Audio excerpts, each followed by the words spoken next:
iyi ni radiyo ijwi ry'Amerika ivugira Washington DC mu kirundi n'ikinyarwanda. Nshuti muduteze amatwi, mwabonye butandukana, ikaze muri aya makuru.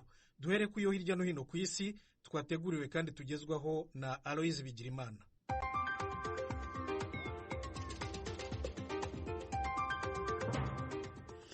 Urakoze Tomasi, reka tuyahere ku mugabane wa Afrika. Uganda itegekanya kurungika mu mpera z'uku kwezi kwa11 abandi basirikare bashika ku 1000 biyongera ku bari mu buseruko bwa Repubulika ya Demokarasi ya Kongo. Umuvugizi w'igisirikare ca Uganda yavuze ejo ku munsi wa kabiri ko abasirikare bazoba barungitswe mu twigoro tw'akarere two guhangana n'abaroberi bagisibije muri Kongo. Ako karere kamaze amezi mu ntambara zongeye kwaduka hagati y'abasirikare ba leta ya Kongo n'umuhari w'abaroberi wa M23. Izi ntambara zatumye ibihugu bihurikiye muri EAC byemeranya kurungika inteko z'akarere guhagarika iyo mishamirano.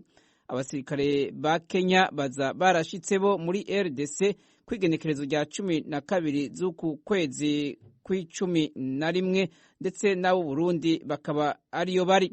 Umuvugizi w'igisirikare ca Uganda Felix Kulayigye yabwiye itorokanizo ry'amakuru y'Abafaransa AFP ko inteko za Uganda zigiye gukurikira mu misi ya vuba. Amakuru ava mu gisirikare ca Uganda yabwiye itorokanizo ry'amakuru y'Abafaransa AFP ko Uganda imaze kurungika abajejwe iperereza, imiti hamwe n'ibikoresho bya gisirikare igoma gutegura umuzo wabo basirikare. Inteko z'akarere zitezwe kubamwo abasirikare bava muri Kenya, mu Burundi, Uganda na Sudani y'ubumanuko, ariko igitigiri nyaco rusangi ca bose ntikiramenyekana. Ahandi havugwa ibikorwa vya gisirikare n'umutekano muke muri Afrika ni mu karere ka CEDEAO. Abakuru b'ibihugu byo muri Afrika y'uburengero barahuriye i Accra muri Ghana kuganira ku iterabwoba hamwe n'umutekano muke urangwa muri ako karere. Ibihugu vyitabiriye iyo nama ni Benin, Burkina Faso, Cote d'Ivoire na Togo. Abaperezida b'ivyo bihugu bariko baraganirira hamwe uko bokinga ingaruka z'iterabwoba mu karere ka Sahel.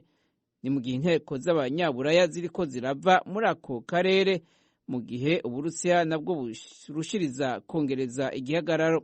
Perezida wa Ghana Nana Akufo-Addo yavuze ko hageze aho ibihugu bihurikiye muri CEDEAO bikorera hamwe mu kurwanya iterabwoba ribandanya kwiyongera, ariko asaba amakungu kubashigikira.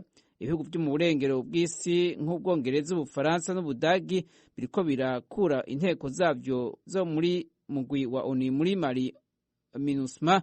Abahinga bafise amakenga ko ivyo bishobora kuzotuma umutekano muke wiyongera kuruta muri ako karere.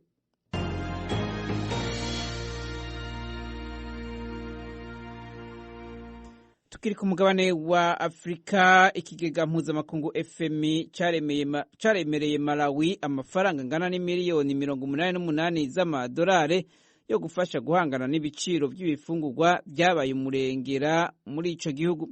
Malawi ibaye igihugu ca mbere mu bihugu bikenye gihawe iyo mfashanyo y'ubwo bwoko.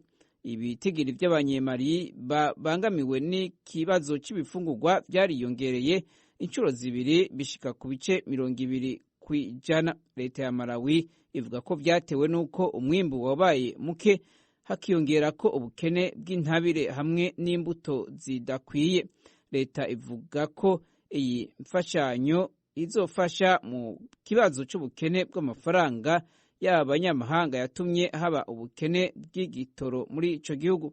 Perezida wa Malawi Lazarus Chakwera yanditse ubutumwa kuri Twitter ejo ku munsi wa kabiri avuga ko kubona igihugu ciwe caronkejwe ayo mafaranga ari ikimenyetso c'uko cizewe n'amakungu. Ariko abahinga mu by'ubutunzi bavuga ko Malawi ikwiye nyabuna kurondera ubwayo uko ikemura ibibazo by'ubutunzi aho kwama izeye imfashanyo z'amabanki mpuzamakungu.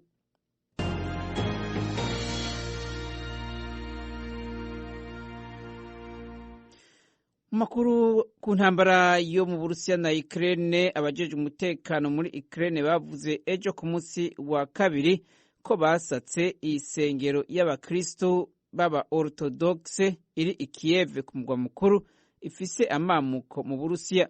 Bavuga ko bakeka ko hakorerwa ibikorwa bishigikira igisirikare c'Uburusiya. Iri saka ritamenyerewe ryabereye mu kibanza ca Pecherske Lavra ni i Kiev, ni ikibanza c'umuragi wa UNESCO. Hari nyuma yaho umupadiri w'iyo sengero ashikirije amajambo ashemagiza Uburusiya ko bwateye Ukraine. Isengero ry'aba orthodoxe rifise amamuko mu Burusiya ryamye rishigikira cyane ibitero Perezida Vladimir Putin yatanguje muri Ukraine bigiye kumara amezi 9. Ariko amasengero angana mu majana yo muri Ukraine yarahagaritse imigenderanire n'ishami ryayo rigenzurwa na leta y'Uburusiya. Igisata ca Ukraine kijejwe iperereza no kurwanya iterabwoba cavuze ko abapolisi baco bariko barondera mu nyubako zose z'iyo nyubakwa ko atahoba hanyegejwe ibigwanisho canke hinyegeje abanyamahanga. Mu Burusiya, umuvugizi wa perezida ariwe Dmitry Peskov yariyamirije iryo saka, agiriza abategetsi ba Ukraine ko kwabaye kugaba igitero kw'isengero ry'aba orthodoxe ry'Uburusiya. Akavuga ko iryo saka ari igikorwa kigayitse ku ngoro y'Imana.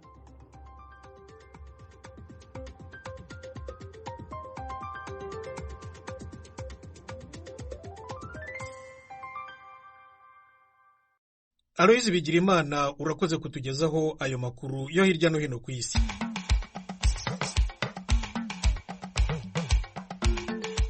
Nshuti zacu, mukomeje kumva radiyo Ijwi ry'Amerika ivugira Washington DC mu Kirundi n'Ikinyarwanda. Mu Rwanda turavugira kuri FM 104.3, naho mu Burundi turi ku mirongo migufi metero 25, 31 na 41. Mu Burundi umunyamakuru Misago Jeremy wari umaze iminsi yarazimiye ejo yarabonetse. Ku masaha ntibuka ntavuye mfata urugendo rwo kuja mu ntara ya Rumonge aho bita ku Magara, no kwibuka ngo ngarukana kenge abo twari gufatana urugendo ndababwire nti ivy'urugendo ntiba ivyo ntana kimwe nigeze mwibuka. Misago Jeremy akorera ikinyamakuru Iwacu. Urubanza rwa Kabuga Feliciani rwarakomeje ejo kuwa kabiri Ilahe mu Buholandi aribwo ibyaha bya jenoside. Mu kiganiro Amerikana turavuga ku iyicwa rya Perezida Kennedy mu 1963. Amakuru arambuye ni mu kanya gato cyane, ntimujye kure. Muri kumwe na Thomas Kanirindi.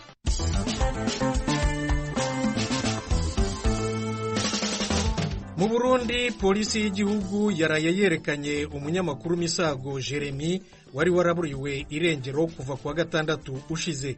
Mugenzi wacu Eloge Wilikaneza yaduteguriye inkuru irambuye. Mu nyubakwa y'urwego rw'igihugu rujejwe igendereza niho umumenyeshamakuru Jeremy Misago yerekaniwe. Hari ku mugoroba wo kuri uyu wa kabiri ku murwa mukuru w'ubutunzi Bujumbura. Umuvugizi w'ubushikiranganji bw'umutekano niwe yamuhereje abaserukiye ikinyamakuru cigenga Iwacu akorera. Icabona nyamukuru yari umukuru w'umurwi w'igihugu ujejwe atakazi na muntu CNDH. Mu kwerekana umumenyeshamakuru yari yaburiwe irengero kuva ku munsi wa gatandatu w'indwi buheze nk'uko amasoko atandukanye yabwijwe rya Amerika, hari abandi bamenyeshamakuru bo mu gihugu hagati batari bake. Jeremy Misago yagaragaye yambaye umupira w'amaboko maremare w'umuhondo n'ipantaro yirabura byo mu myambaro yo gukoreramwo ikarashishi no kwinonora imitsi.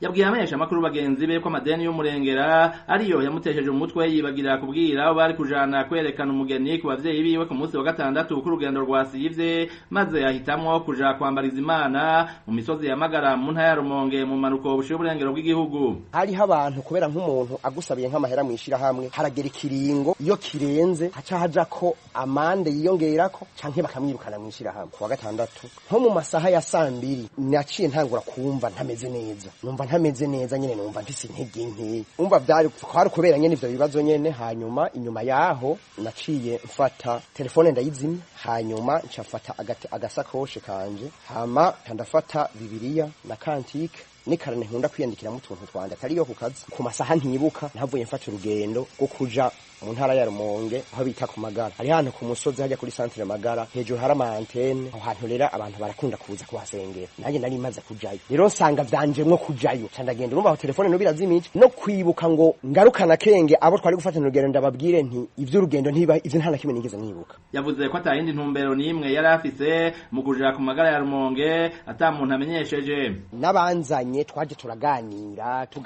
tuganira neza ndashika ngaha baranyinjiza ngaha hanyuma carankura ko ya minota nari nambaye acavuga ati buricara ngaho hanyuma abaje bagomba muganira abaraza turaganira ndababwira ibinyene ndababwiye hanyuma mpejeje kubibabwira abacambaza ati none urisire ko ivyo uri kuravuga ari wowe uri kurivuga uri normal ntego je ndi normal ngo urisire ko ari wowe nyene ntego ngoya ngo banze ugende uryame tuzosubira kukubaza ejo watekanye ngo ushobora kuba atari wowe uri kurabivuga mu gatondo baca baraza kunsohora kuva mu gatondo ntibasubiye kunyigeza ahantu banyugarana kandi nta nipingu basubiye kunjirako ntawe nobeshera nta n'umuntu yigeza nkankamira nta n'umuntu yigeza ngikintu nta n'umuntu yigeza ngira ikintu nakimwe uretse gusa umuntu nasanze hariya mu Rumonge niwe yambwiye ngo niwe watumye duhangayika camvuga nti nijewe nyene urumva vyashitse Pierre Nkurikiye avugira ubushikiranganji bw'umutekano yashimiye ikinyamakuru cigenga Iwacu avuga ko cerekanye ingendo shasha rero turamubashikirije ku mugaragaro dushimira ubwa mbere ikinyamakuru Iwacu barumvise akamo twahora twamaze ko turatera ngaha yuko igihe cyose hari umuntu batabonye babuze bitura ubwa mbere inzego zijejwe gukora amatohoza kugira ngo zikora akazi kazo zimurondere ka buhinga turabashimira rero muri ico kinyamakuru kubera kuko ubu baritura inzego kandi bazitura hakiri kare novuga hakiri kare batanguye kuvyandika twarabonye mu binyamakuru twobahanura ko ikindi gihe imbere ko bavyandika muri ibyo binyamakuru vyabo bobanza kwitura inzego muri ibi bintu vy'amatohoza uko uteba umunota ugenda ni kukuri gutera kugora kumenya canke gutera kuzimangana burundu amenyesha makuru bashatse kumenya impamvu muri video Misago yashize ahabona yaboneka ke baguzwa nk'utinya umuntu ari ruhande yiwe n'icatumye adashoka aje muhira akimenya ko abantu bahangayikishijwe n'ibura ryiwe n'ingorane ziwanje kajewe kabuntu c'est pas normal kuko nawe urumva yuko bitari normal ntibiri normal urumva ari byo umuntu yateguye ntibushobora gutegura ibintu nk'ivyo muri video ndavyibuka ivyo navuze sinibuka uko na telefone nazimije telefone yanje nivyo navuze muri video ahajya nariko ndaraba umuntu yari yinjiye nakubwiye ko ahajya ahantu nari nicaye ku ruhande gato yuko hariho umuhana hariho ahantu hasobanije kujya kwisobanura hari umuryango winjira hariho umuntu rero yari ahagaze ariko aravugana n'umwana wiwe abaguma bandanguruka nk'uko hanyuma ntampindukira kuraba ivyo arivyo kubera bariko baravugira amaja inyuma yanje ngaho mu kigo naho umenyesha amakuru Jeremy Misago yatahutse mu biwe amakenga ku vyoba vyamushikenye zina cahari ni kubera iki harinze kubiyo nzira yo kubanza kumwerekana niba yari yaroye mu masengesho vy'ukuri harimo ikinyegezwa muri iyi dosiye ni kumwe mu bahinga abibujumbura atashimye ko mwidondoro w'umenyekana yabwijwe rya Amerika igipolisi n'umenyesha amakuru Jeremy Misago bavuze ko inzego z'umutekano zamutoye zimaze kubona video yashize ahabona kuri uyu wa mbere ku Mutaga umwe mu bakurikiranira hagufi politike y'u Burundi yabwijwe rya Amerika ati arahejeje gucira amanota President Ndayishimiye amaze igihe ahaciye hose mu makungu abemeza ko mu gihugu ciwe uwunyurujwe akitura inzego z'umutekano atorwa kandi abahohotera abantu ubwiwe abikurikiranira kugeza bahanywe Eroje Urikaneza ijwi rya Amerika Urubanza rwa Kabuga Feliciani ejo rwarakomeje Irahe mu Buholandi Kabuga akurikiranweho ibyaha bya genocide urukiko rwumvise abatangabuhamya b'ubushinjacyaha mugenzi wacu Temistocle Mutijima yakurikiranye urubanza aratugezaho inkuru irambuye mwiburanisha rya none humviswa abatangabuhamya babiri b'ubushinjacyaha batari basoje ubuhamya bwabo mu maburanisha aheruka abo ni Cab 009 ubuhamya bwe bwari bwasubitswe ku mpamvu zishingiye ku burwayi ndetse na Cab 032 utararangije ubuhamya bwe ku wa kane ushize kubera ikibazo cy'igihe cyabaye gito Cab 009 wari wabwiye urukiko ko yahoze mu mitwe y'interahamwe n'impuzamugambi mu cyahoze ari perefegitura ya Gisenyi ubuhamya bwe bwasubukuwe ahatwa ibibazo n'umunyamategeko Françoise Mate wunganira Kabuga uyu mutangabuhamya wakatiwe n'inkiko zo mu Rwanda gufungwa imyaka 30 nyuma yo guhamwa n'ibyaha bya genocide igice kinini cy'ibazwa rye cyakorewe mu muhezo nyuma ye hasubukuwe ibibazo by'ubushinjacyaha ku mutangabuhamya Cab 032 watangiye kubutanga mu cyumweru gishize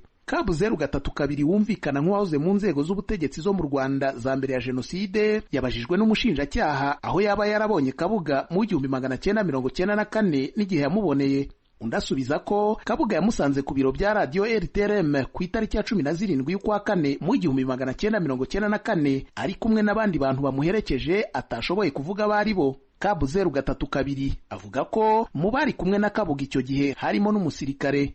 Abajijwe niba yarumvise ibyo Kabuga Felicien yaganiriye n'abanyamakuru n'abayobozi ba RTLM, Kabu 032 yasubije ko atabyumvise kuko abasirikare barindaga iyo radiyo batemeye ko yinjira. Icyakora nyuma yaho Kabuga asohokeye, uyu mutangabuhamya yavuze ko yabashije kwinjira mu cyumba cy'ibiganiro studio cya RTLM, hanyuma akabona abanyamakuru bayo babiri bafite ibikomere ariko atamenye intandaro yabyo. Uyu wavuze ko atamazemo igihe kirenze iminota 2 yabwiye urukiko ko yasohokanye na Gahigi Gasipari wari umwanditsi mukuru wa radiyo RTLM. Avuga ko ari we wamubwiye ubutumwa Kabuga yarazaniye abakozi b'iyo radiyo. Uwo ngo yamubwiye ko RTLM ari ya Kabuga Felicien yaraje kureba ibyabaye nyuma yaho ibisasu birasiwe ku nyubako ya radiyo no kureba niba radiyo ubwayo itasenyutse. Mu magambo y'umutangabuhamya Kabu 032 asubirira mu rukiko ibyo yabwiwe na Gahigi, Kabuga yarazanywe no gutera abanyamakuru umurava kugira ngo bakomeze akazi kabo nk'ibisanzwe. Kabu 032 akavuga ko Kabuga yasabye abanyamakuru ba RTLM n'ubuyobozi bwayo kudacika intege kubera ko ibyabaye byatewe n'intambara igihugu kirimo kurwana n'inyeshyamba za FPR, bityo nabo bakomeze kugaragaza aho inyenzi ziri. Umutangabuhamya yanabajijwe ku butumwa bwabaga bukubiye mu biganiro byatambutswaga na RTLM mbere y'ihanurwa ry'indege y'uwari perezida Juvenal Habyarimana. Kabu 032 yasubije ko bwari ubutumwa buhamagarira abantu kwanga abatutsi buvuga ko ari abanzi bakorana na FPR. Ahandi yo radiyo ikavuga ko abashyigikiye amasezerano y'amahoro ya Arusha ari abanzi. Yavuze ko mu biganiro byayo RTLM yakoreshaga kenshi ijambo inyenzi, abanyamakuru bayo bashaka kuvuga ku ngabo za FPR inkotanyi, abatutsi bose ndetse n'abo mu bwoko bw'abahutu bafatwaga nk'ibyitso by'izo nyeshyamba. Umushinjacyaha yamubajije niba hari ingaruka mbi ubutumwa bwa RTLM bwa mbere ya jenoside bwaba bwaragize mbere y'icwa ry'uwari perezida. Aho umutangabuhamya yavuze ko na mbere y'icyo gihe hari ahantu hatandukanye abatutsi bagiye bibasirwa bakicwa, abandi bagahunga biturutse ku byatangajwe na RTLM. Aha Kabu 032 yatanze ingero ziri mu rupfu rwa Bucyana Maritini wari umuyobozi mukuru w'ishyaka Sederi. Avuga ko nyuma yaho RTLM itangarije ko inyenzi arizo zamuteze igico zimwicira i Butare, abatutsi bari baturanye n'urugo rw'Igikondo mu mujyi wa Kigali bahizwe n'impuzamugambi n'interahamwe baricwa, abandi barahunga. Ahandi umutangabuhamya yavuze ko ibiganiro bya RTLM byabaye intandaro y'ubwicanyi ku batutsi na mbere ya jenoside ni mu cyahoze ari segiteri Biryogo ya komini Nyarugenge mu mujyi wa Kigali. Umucamanza N Bonomi yabajije umutangabuhamya uburyo yamenyaga amakuru ajyanye n'ubwo bwicanyi, ariko umushinjacyaha asaba ko icyo kibazo cyasubirizwa mu muhezo kuko igisubizo cyacyo gishobora gutuma imyirondoro y'umutangabuhamya imenyekana. Iburanisha rya none ryasubitswe ibibazo by'ubushinjacyaha kuri Kabu 032 nanone bitarangiye. Umucamanza N Bonomi yongera kumwibutsa ko atagomba kugira uwaganira nawe ku buhamya azatanga muri uru rubanza. Ubwunganizi bwa Kabuga bwo ntiburahabwa umwanya wo guhata ibibazo uyu mutangabuhamya w'ubushinjacyaha. None umunyemari Kabuga Felicien ntiyari mu rukiko, yakurikiraniye iburanisha mu cyumba cya gereza hifashishijwe uburyo bw'ikoranabuhanga. Iburanisha rirakomeza kuri uyu wa gatatu. Murisanga ni ikiganiro cy'Ijwi ry'Amerika kibanda ku bibazo binyuranye byo mu karere k'ibiyaga bigari bya Afurika. Kera bavugaga ko umugore wambaye ipantaro akurira inzu ari inkunguzi, ariko ubu ngubu turira amazu. Cyingira ngo urya mundi tutahora tuvuga rumwe baratuka ko turi muri leta, yahora dutuka ko turi mu kwaha kwa leta, ubu nawe akaba ari mu mugongo. Urumva uri mu kwaha ari uri mu mugongo, bumye ku muntu umwe bategerezwa konga ibere rimwe. Ikiganiro gitumira abantu bo mu nzego zitandukanye bagasubiza ibibazo by'abakunzi b'Ijwi ry'Amerika. Noneho tujye muri Repubulika ya Demokarasi ya Kongo. Abantu barenga 16 bishwe n'imvura mu mujyi wa Kamituga muri teritwari ya Mwenga mu ntara ya Kivu y'Epfo. Ni inkuru y'umunyamakuru w'Ijwi ry'Amerika Vedaste Ngabo uri Uvira. Mu gitondo cyo kuri uyu wa kabiri, bamwe mu baturage batuye Kamituga bazindutse mu marira y'ababo bishwe n'imvura. Bamwe muri bo bajyaga gushaka imibiri y'ababo mu mirima no mu mashimu bacukuramo zahabu, mu gihe abandi nabo bajyaga kuri meri ya Kamituga ahakizwaga iyo mirambo. Bamwe mu baturage batuye mu mujyi wa Kamituga uri mu birometero 100 n'umujyi wa Bukavu basobanura yuko iyi mvura yaraye iguye yasenye imisozi yica abaturage, isenya amazu ndetse n'imihanda. Serugo Gatunzi akorera ubucuruzi Kamituga yabwiye Ijwi ry'Amerika ko umubare w'abantu bashobora kuba bishwe n'iyo mvura utaramenyekana kuko bakomeje gushakishwa. Habaye nijoro mu masaha 6 saa 7 imvura iragwa nyinshi cyane, iyagejeje mu gitondo imvura ihayirwa nyinshi. Bukeye mu gitondo abantu tuza kumenya amakuru ko abantu benshi bapfuye, barimo banabivuga bataramenya umubare w'abantu bapfuye, kugeza n'ubu nta mubare ufatika abantu baramenya. Bamwe baravuga ko ari muri 11, abandi bari muri 15, kugeza no muri aya masaha abantu baracyariko baja mu mirima kuzana abantu baguyeyo, kuko ino uko hakoze abantu baragenda bagapanga mu mirima bari guhinga, imvura yaguye basangayo, abandi ni ahantu bacukura oro cyane, abandi baba bari mu myobo niyo barara, imvura yabasanze ibikirayo, abandi amazu yasenyutse kubera iyo mvura nyinshi yarayiguye. Lwesi Ababili Dunga ni umuturage utuye Kamituga, avuga yuko yabuze abavandimwe babiri bari basanzwe batuye muri quartier Meru Kizibiti. Yagize ati, mie ni mkubwa wake na marehemu, nje ndi mukuru wa nyakwigendera, izina rye yitwa Tembo Bashilwangu, n'umugore we Riziki Maria bishwe n'impanuka yo gukundukirwaho n'inzu. Imvura yaguye, ibiti by'ibigazi bigwa ku nzu yabo, hanyuma irabagwira.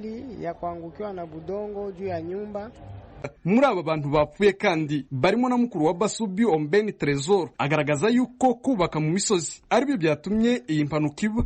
Unajua mwingine akamtaka ni mwingine kama kilima na ilikuwa biragoye kwirinda izi mpanuka kuko umujyi wa Kamituga uri mu misozi, bamwe bubaka hejuru abandi bubaka hasi. Kuva twavuka ibi byari bitaraba, niyo mpamvu abantu bakwiriye kurebaho kubaka ntadakwiriye kubaka. Lukeka Adonis ni umuyobozi wa societe civile muri Kamituga, avuga yuko abenshi muri abo bantu bishwe n'iyo mvura ari abo muri quartier ya Kalingi, Pudriye, Kabukungu, Kokela, Meru Kizibiti ndetse na Meru Clinique. Yagize ati, muri Pudriye hapfuye abantu 3, Kakungu hapfuye 2, Meru hapfuye 5, Kabo hapfuye 3, Kisabutu hapfuye 2, Karingi hapfuye 4 barimo umugabo umwe n'abana be 3. Lukeka Adonisi akomeza kuvuga yuko kubaka mu manegeka ndetse no hafi y'ibyo bacukuramo amabuye y'agaciro ari byo byatumye abantu benshi bapfa. Ku ruhande rw'umuyobozi w'umujyi wa Kamituga Alexandre Ngandu yabwijwe ijya Amerika ko abantu bishwe n'iyo mvura bamaze kumenyekana bageze kuri 16, kandi ko bakomeje gushakisha abandi bantu bashobora kuba bishwe n'iyo mvura. Ubusanzwe umujyi wa Kamituga uri mu birometero birenga 100 n'umujyi wa Bukavu, wiganjemo abantu bacukura zahabu, abahinzi ndetse n'abacuruzi. Si ubwa mbere imvura yica abantu muri Kamituga, kuko n'umwaka wa 2020 abantu 50 baguye mu byobo bacukura amabuye y'agaciro. Bedasengabo, Ijwi rya Amerika, Uvira. Iwanyu mu ntara. Iwanyu mu ntara ni ikiganiro kibashikiriza amakuru avugwa hanini mu ntara no mu makambi y'impunzi z'abarundi ari muri Tanzania, mu Rwanda, muri Uganda no muri Republika Iharanira Demokarasi ya Kongo. Iwanyu mu ntara na karyo Ijwi rya Amerika riha umunyagihugu aho aherereye ku gatumba mu ikambi kugira yagira abandi uko abayeho mu buzima bwiwe bwa minsi yose. Iwanyu mu ntara ni canyu. Tuyagire mwisanzuye kwijwi rya Amerika. Ni kuva kuwa mbere gushika kuwa gatanu, kuva 7 gushika 7 n'igice z'umutaga. Iwanyu mu ntara, iwanyu mu ntara, iwanyu mu ntara.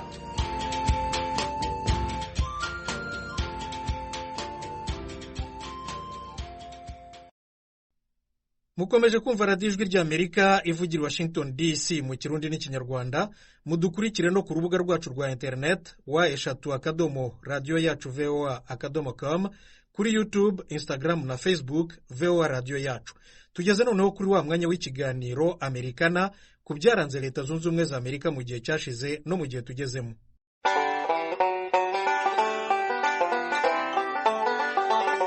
Mwaramutse neza. Ku itariki ya 22 y'ukwezi kwa 11 mu 1963 wari perezida wa Leta Zunze Ubumwe za Amerika icyo gihe John Kennedy yarishwe. Nibyo tuganiraho muri make. Ikaze mu kiganiro Amerikana. John Fitzgerald Kennedy, JFK nk'uko azwi mu magambo magufi y'amazina ye, yari uwo mu ishyaka ry'abademokarata. Yabaye perezida wa 35 wa Leta Zunze Ubumwe za Amerika kuva ku itariki ya 20 y'ukwa mbere 1961. Yishwe akiri ku butegetsi arashwe n'umugabo witwa Lee Harvey Oswald ku itariki ya 22 y'ukwa 11 mu 1963. Yari afite imyaka 46 y'amavuko. Yari yagiye gusura umujyi wa Dallas muri leta ya Texas mu majyepfo ya Leta Zunze Ubumwe za Amerika. Igihugu cyose ndetse n'isi yose bakubiswe n'inkuba itagira amazi, barahungabana pe. Indege y'umukuru w'igihugu Air Force One yazanye umurambo we i Washington uwo munsi. Washyinguwe ku itariki ya 25 y'ukwa 11 1963, iminsi 3 nyuma y'iyicwa rye mu irimbi ry'igihugu ryitwa Arlington National Cemetery mu nkengero za Washington DC, umurwa mukuru wa Leta Zunze Ubumwe za Amerika. Ku mihanda aho umurambo wanyuze no mu irimbi ubwaho hari abaturage ibihumbi amagana n'abandi amamiliyoni babikurikiye bakurikirana imihango kuri televiziyo. Hari kandi n'intumwa 220 z'ibihugu by'amahanga 92. Harimo abakuru b'ibihugu na guverinoma b'abanyamahanga 19. Abanyafurika bari bahari n'umwami w'abami wa Ethiopia Haile Selassie n'intumwa zo ku nzego zitandukanye za Guinea, Liberia, Sierra Leone, Cote d'Ivoire, Mali, Ghana, Maroc, Libya, Cameroon, Congo Brazzaville, Repubulika ya Demokarasi ya Congo, Uganda, Somalia, Tanganyika, Afrika y'Epfo, Madagascar, n'uwari ambasaderi w'u Burundi i Washington icyo gihe Leon Ndenzako. Mu bandi bari bahari twavuga nka President w'Ubufaransa Charles de Gaulle, President w'Ubudage Heinrich Lübke, Minisitiri w'intebe w'Ubudage Ludwig Erhard, umwami Baudouin w'Ababiligi, igikomangoma Philip, umugabo w'umwamikazi w'Ubwongereza Elizabeth II, Minisitiri w'intebe w'Ubwongereza Alec Douglas Home, Minisitiri w'intebe wa Canada Lester Pearson, Minisitiri w'intebe w'Ubuyapani Hayato Ikeda n'umunyamabanga mukuru w'umuryango w'abibumbye Utante. FBI, ikigo cy'igihugu cy'ubugenzacyaha, yakoze anketi irambuye irimo kubaza ibibazo abantu bagera ku bihumbi 25. Yanzuye ivuga ko nta muntu n'umwe wafashije cyangwa wafatanyije na Lee Harvey Oswald kurasa President Kennedy. Ku itariki ya 29 y'ukwa 11 1963, icyumweru kimwe nyuma y'urupfu rwa Kennedy, President Lyndon Johnson wamusimbuye yashyizeho komisiyo ye bwite yihariye yo gukora anketi ku iyicwa rye. Komisiyo yamenyekanye nka Komisiyo Warren biturutse ku izina rya perezida wayo Earl Warren, wari perezida w'urukiko rw'ikirenga rwa Leta Zunze Ubumwe za Amerika icyo gihe. Komisiyo yamaze umwaka ikora, maze nayo yanzura yemeza ko Perezida Kennedy atazize ubugambanyi bw'abantu benshi, ahubwo ko Lee Harvey Oswald yakoze ibara ku giti cye we wenyine gusa. Nyamara rero mu 1978 inteko ishinga amategeko umutwe w'abadepite nayo yashyizeho komisiyo yihariye yo gukora anketi ku iraswa rya Perezida Kennedy. Mu mwaka wakurikiyeho yo yanzuye ivuga ko Lee Harvey Oswald atari we wenyine warashe kuri Perezida Kennedy, ahubwo ko bishoboka cyane ko hari abandi bantu barenze 2 nabo bamurasheho, kandi ko Kennedy yazize igico cy'abantu bamugambaniye, ariko komisiyo y'inteko ishinga amategeko ntivuga abari bo.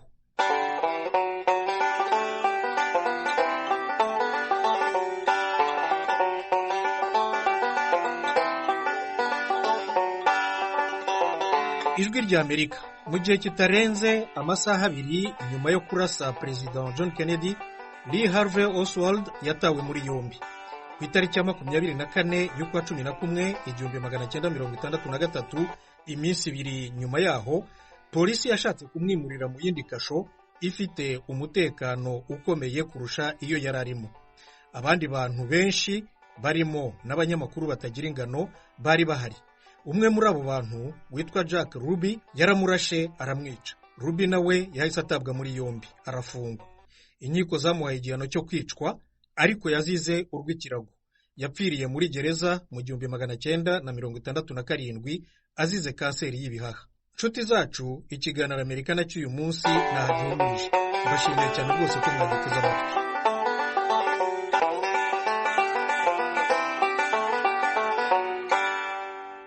ijwi rya Amerika. Aha kandi niho aya makuru ahumurije. Mbashimiye cyane rwose ko mwayakurikiye. Mbararikiye ikiganiro Iwanyu mu ntara guhera saa 7 n'ikiganiro cyanyu muri Isanga guhera saa 10 nk'uko musanzwe mubimenyereye. Maze rero mugire umunsi mwiza, umunsi w'amahoro. Mwari kumwe na Thomas Kamirindi. Murakarama. Mama, kunywa maziwa. Mama,